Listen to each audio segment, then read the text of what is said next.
Up until 5 minutes ago, I have never driven an electric vehicle. Until now. 10 out of 10, let's wait. I've been going big on the bigs out of state. Do research, check out the back of my plates. I rep so heavy, attack when I take. Still I'm on there for the long run. This is the first electric vehicle I've ever driven, and, well, it's an interesting one. Let's just say that. This is the Tesla Cybertruck. In particular, this is a Foundation Edition. You can tell by this guy. Don't mind the, the fingerprints all on the vehicle. We'll get to that later. It's a Foundation Edition, which means it is front motor, rear motor, all-wheel drive. It does not have the tri-motor. It's not the Beast Edition. It's still incredibly capable, fast, and surprisingly agile. Like I said, this is the first EV I've ever driven. This is not a normal EV, let's say that. It's weird. It's weird in the sense that it has a giant windshield wiper. It's weird in the sense that it looks like a fridge. It's weird in the sense, it's weird. But I'm going to do my best to kind of explain how it drives, what's the initial experience like. I haven't lived with this car. I have not bought it, but I'm going to do my best to kind of explain what it's like to drive from someone who's a little bit new to EVs. By a little bit new, I mean completely new, and someone who really, I've owned Miatas, I've owned Civics, I've owned 370Zs, kind of older cars that are a little bit more raw. With the dual motor, you have about 318 miles of range, just under 600 horsepower, 525 foot-pounds of torque. This is no slouch. It feels incredibly quick. The EV acceleration is a real thing. It's crazy. There's absolutely no lag. I'm not going to be doing a 0 to 60 run, but it's just under 4 seconds. I think it's like 3.8. Incredibly impressive. I think this weighs 6,600. That's insane. This is a very, very heavy vehicle. Not as heavy as the Hummer EV, I think, but still pretty beefy.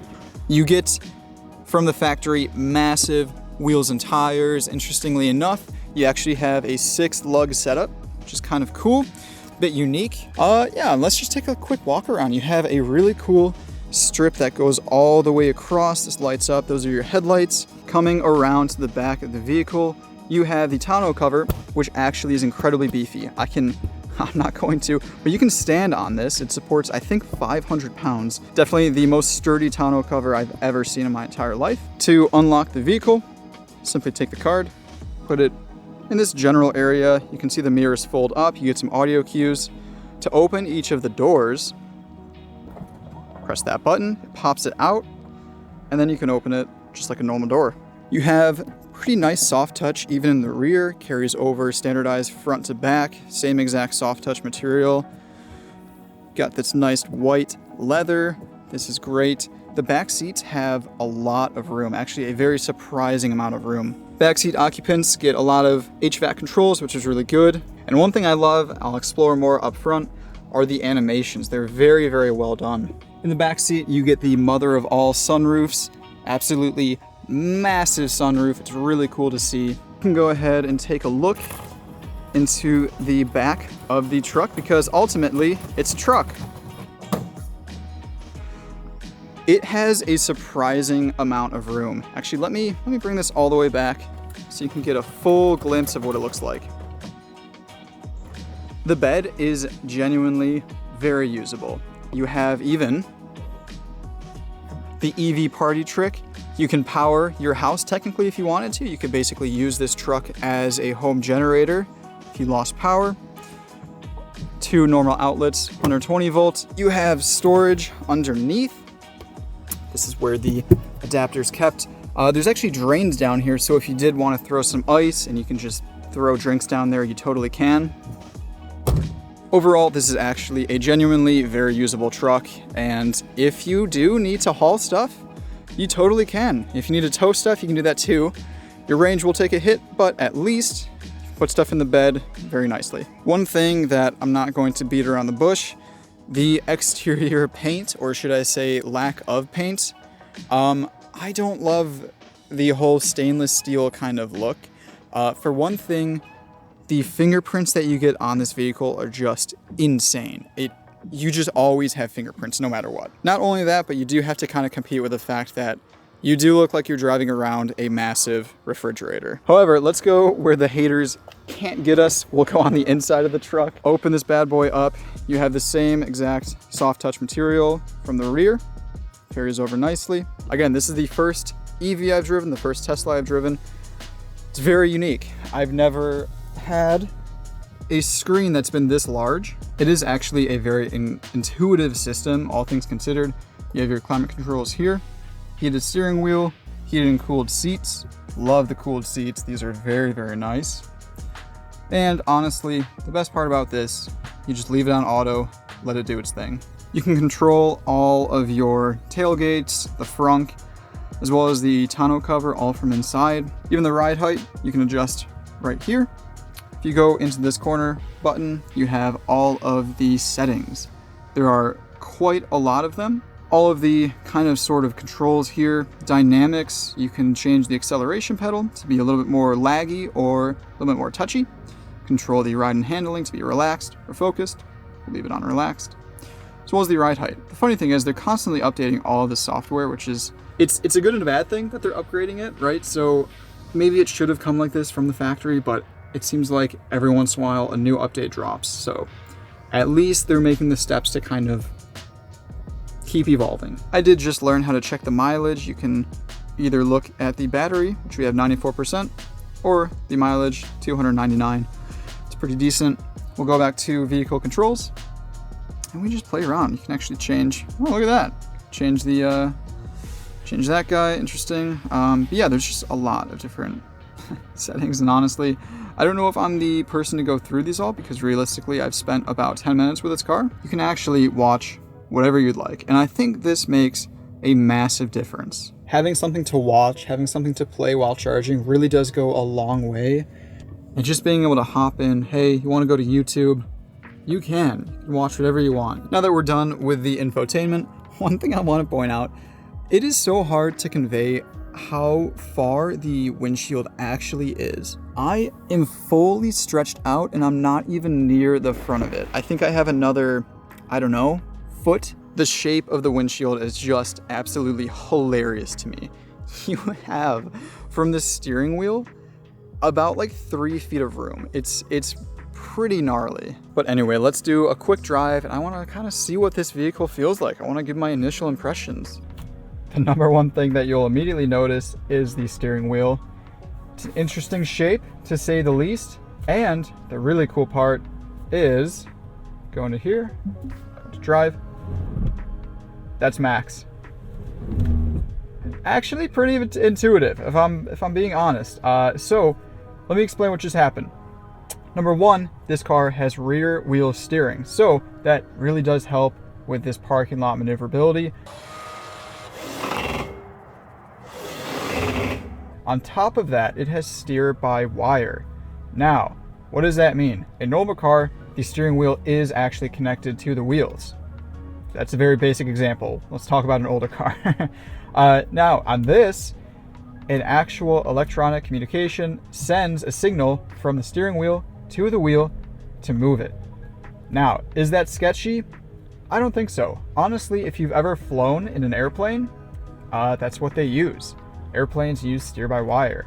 Theoretically, this should be incredibly reliable and hopefully not cause any accidents. I really hope that does not happen. Please, Tesla. I've heard that there are safety features in case of a lost connection. It will slow the vehicle down. Don't quote me on that. Seats are comfortable. HVAC works incredibly well.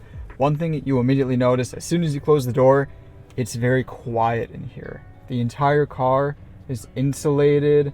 It's quiet, it's smooth, and you kind of feel like you're sort of, the outside world is there and I'm in my little bubble. I'm in my zone right here. It's a nice feeling. On the steering wheel itself, turn signals. Right there, you can see it pops open a mirror to give you a little blind spot protection. Go ahead, cancel that. How's the horn sound? Good. Pretty good. And yeah, overall, there's a lot of room in this car. There's an open tunnel in here, lack of transmission, you don't have to worry about that. You have storage right in here. And yeah, overall, the interior is a nice place to be. One feature that I have never used before is one pedal driving. So I am on the gas, I'm just gonna back off when we come to a stop. I didn't touch the brakes at all. And this took some getting used to, but once I did get used to it, it's pretty intuitive. It's easy to drive. The turning radius is pretty good. Honestly, it's very surprising. Because we have the tonneau cover on, we do have a digital mirror. You cannot see a single thing when that cover is retracted all the way. So definitely you'll have to rely on the digital screens for that.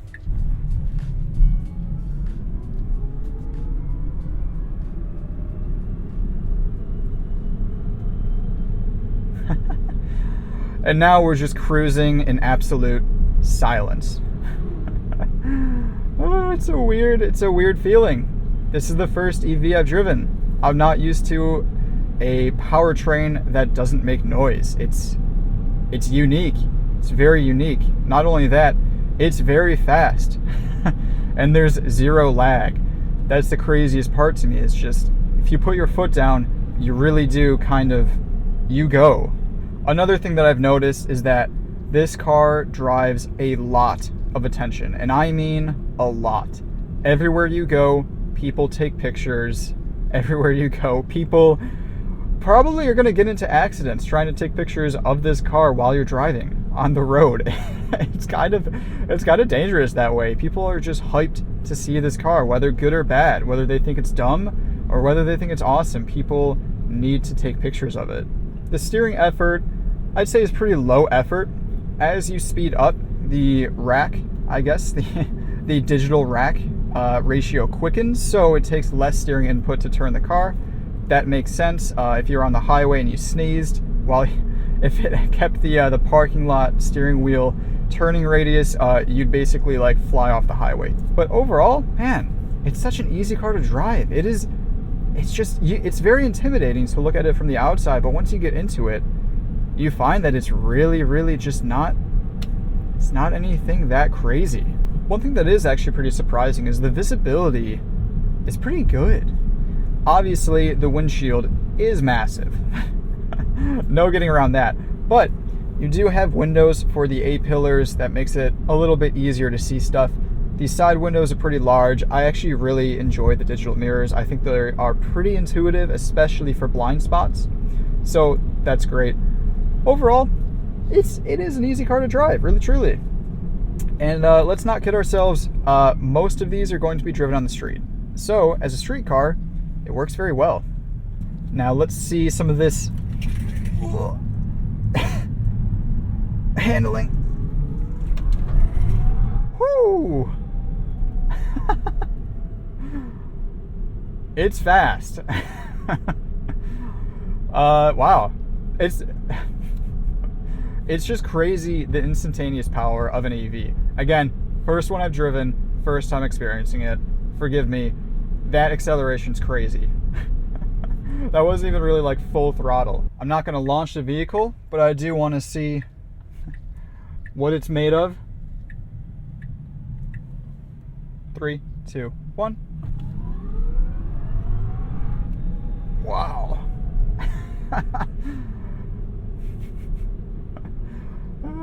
It's fast, man. It really is fast. So, has the Cybertruck changed my opinion on electrical vehicles? Honestly, yes. And I think electric vehicles, in terms of appliances, you just need a car to get from A to B, is really awesome. And they're fast as hell. Oh my god. They make a lot of sense for a lot of people.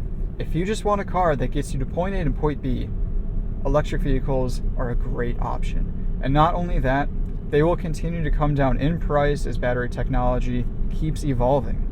One thing I've been doing for work is actually making reports on Chinese EVs. And this is a big topic. I'm not going to say where I work, but it's a big topic. And it's going to honestly change the way manufacturers think about pricing vehicles, because a lot of people just want something that works.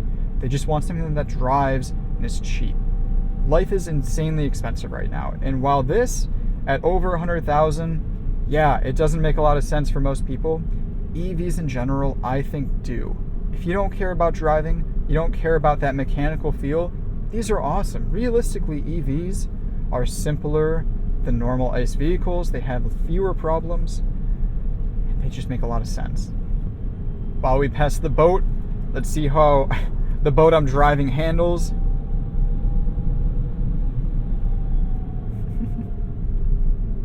It does dwarf speed pretty hardcore. It feels like you have to kind of stop yourself from doing insane speeds, because there's no audio cue. You look to the side and you realize, oh my God, that's a speed. That's a speed that I'm doing. All right. That's our drive in the Tesla Cybertruck. This was so much fun. Absolutely amazing experience. This is something that I'm likely never going to get the chance to drive again.